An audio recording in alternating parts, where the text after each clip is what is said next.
નમસ્કાર મિત્રો, સ્વાગત છે તમારું ફરી એકવાર લોલ ગુજરાતી ચેનલમાં.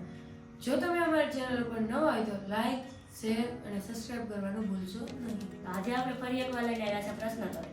આજે આપણે પ્રશ્નોત્તરી કરવાના છે ભારત વિશે. આ પ્રશ્નોત્તરીનો આપણો બીજો ભાગ છે અને તમે પ્રશ્નોત્તરીનો પહેલો ભાગ જોવા માંગતા હોય તો ડિસ્ક્રિપ્શનમાં લિંક આપેલી છે, તેને જરૂરથી જોજો. તો આજે થોડાક પ્રશ્ન હું પૂછીશ અને થોડાક પ્રશ્ન નીરજભાઈ પૂછશે. તો ચાલો ચાલુ કરીએ. તો પ્રથમ પ્રશ્ન પૂછું. ભારતને સપ્તસિંધુ દેશ શા માટે કહેવામાં આવે? પ્રાચીન સમયમાં ભારતના વિસ્તાર પર આનંદી અને 7 સિંધુ નદીઓ વહેતી હોવાથી. ભારત કયા ક્ષેત્રે વિશ્વમાં પ્રથમ આવે છે? દૂધ ઉત્પાદનમાં. સાચો જવાબ. ભારતના રાષ્ટ્રીય ધ્વજના 3 રંગ શું સૂચવે છે? કેસરી હિંમત, સફેદ શાંતિ અને લીલો સમૃદ્ધિ. સાચો જવાબ. અને અશોક ચક્ર? ધર્મના સિદ્ધાંતો. સાચો જવાબ. ભારતની સંવિધાન સભાએ સંવિધાન ક્યારે સ્વીકાર્યું? 26 નવેમ્બર 1949.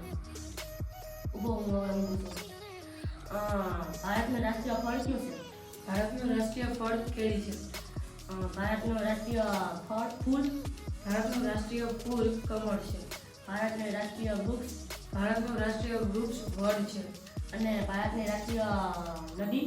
ભારતની રાષ્ટ્રીય નદી ગંગાજી છે. ભારતના પ્રથમ વડાપ્રધાન કોણ હતા? જવાહરલાલ નહેરુ. ભારતના પ્રથમ રાષ્ટ્રપતિ?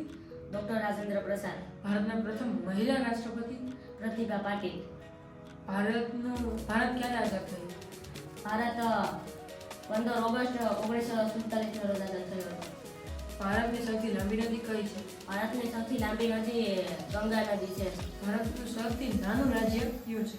ભારતનું સૌથી નાનું રાજ્ય ગોવા છે. ભારતનું સૌથી મોટું જંગલ કયા રાજ્યમાં આવેલું છે? ભારતનું સૌથી મોટું વન જંગલ મધ્યપ્રદેશમાં આવેલું છે. સાચો જવાબ. ભારતે પહેલું પરમાણુ પરીક્ષણ ક્યારે કર્યું? 18 મે 1977. ભારતની સૌથી ઊંચી પર્વત ચોટી કઈ છે? કંચનજંગા. જનગણ મનના લેખકનું નામ શું છે? રવિન્દ્રનાથ ટાગોર. ચોખાના ઉત્પાદનમાં ભારત વિશ્વમાં કેટલામે નંબરે આવે છે? બીજા. પહેલો? ચીન. સાચો જવાબ. ભારતીય રેલવેની શરૂઆત ક્યારે થઈ? 16 એપ્રિલ 1853. ભારતમાં સૌથી વધુ વરસાદ ક્યાં પડે છે? ભારતમાં સૌથી વધુ વરસાદ ચેરાપુંજીમાં પડે છે. તો મિત્રો, આજનો આપણો વિડીયો અહીં સમાપ્ત કરીએ છીએ. તો તમને આવા વિડીયો જોવાની પસંદ કરતા હોય તો લાઈક, શેર અને સબસ્ક્રાઇબ કરવાનું ભૂલશો નહીં. અને હા, બેલ આઇકન દબાવવાનું પણ ભૂલશો નહીં.